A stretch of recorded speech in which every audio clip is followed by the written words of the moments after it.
Hello everyone, and welcome to this week's video, and thank you for your feedback, both positive and negative, on last week's.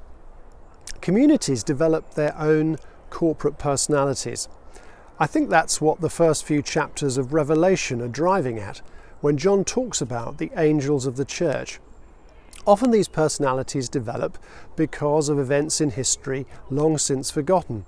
The culture is passed on from generation to generation. Clement of Alexandria, for example, was writing the same things to the church in Corinth as Paul was at least 50 years previously.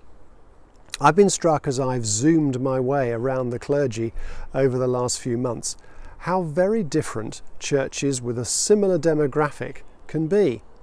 One will be thriving and spiritually alive, another, on the surface at least, spiritually at a low ebb. There's no obvious rhyme or reason for it. It's not entirely accurate to say some villages don't get on because they were on opposite sides in the English Civil War. To understand a community, you need to understand something of its history. In 2016, I revisited Pakistan and was invited to a meeting seeking to bring reconciliation between the local Christian and Muslim community. As I stood to speak, I became very conscious of the symbolism and began my address by saying how humbled I was to be invited to speak when my ancestors had played such a role in empire for creating their current conditions. It's still the case in many parts of the world that Christian faith is associated with former colonial powers. It underlies a lot of the persecution. I wasn't prepared for the deep appreciation such an apology and admission elicited from both communities.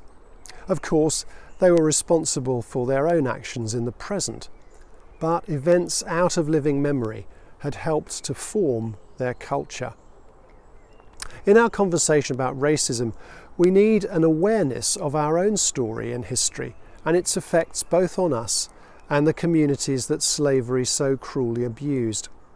We can try to evade this as Christians by trumpeting the achievements of Wilberforce and Newton, but can't forget that nearly all his attempts to end the slave trade were voted against by bishops in the House of Lords. The records show how bishops were amongst those compensated when the slave trade was abolished. I'm sure we would all agree that racism is evil. Our problem is often a lack of empathy. Those of us on the victorious side of history find it very difficult to enter into the lived experience of non-white people in the present. The fact that some have expressed their righteous indignation in acts of violence and vandalism can provide us with an excuse for displacement activity. We focus on the bad of the violence and fail to address the legitimate grievance.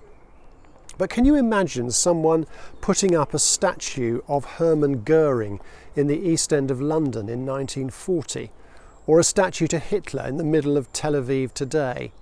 That might give you some idea of the feelings monuments to the slave trade and colonialism evoke in our black, Asian and minority ethnic friends and neighbours.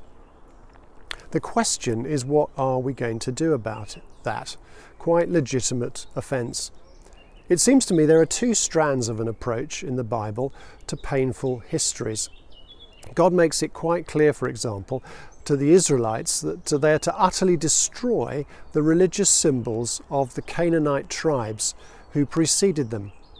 This was not because of cultural imperialism, but because the religion they symbolized involved cultic prostitution, child abuse, and human sacrifice. It could have no place in their cultural iconography. Conversely, the scriptures can also describe as heroes of faith people like Samson, who, as far as I can see, have few redeeming features at all. He was a misogynistic, violent, angry, xenophobic, genocidal murderer. The Bible is very realistic about its heroes. The good and the very, very bad are inextricably woven together. As Alexander Solzhenitsyn said, the line between good and evil passes not between peoples, but through every human heart. And when you start looking at memorials at the time of slavery, everyone will be implicated to some degree. They may not have participated directly, but will have enjoyed many of the economic benefits. Lest we be too quick to judge, bear in mind that much modern slavery is sustained by the economic advantage it provides to consumers. There is a reason that T-shirt or cruise is so cheap. However, a blanket removal of every suspect monument runs the risk of erasing the very story we need to learn from. The Spanish-American philosopher George Santayana coined the aphorism, "Those who cannot remember the past are condemned to repeat it." More briefly, the Christian poet Steve Turner said, "History repeats itself. It has to. No one listens." Inevitably, this evokes powerful feelings for some.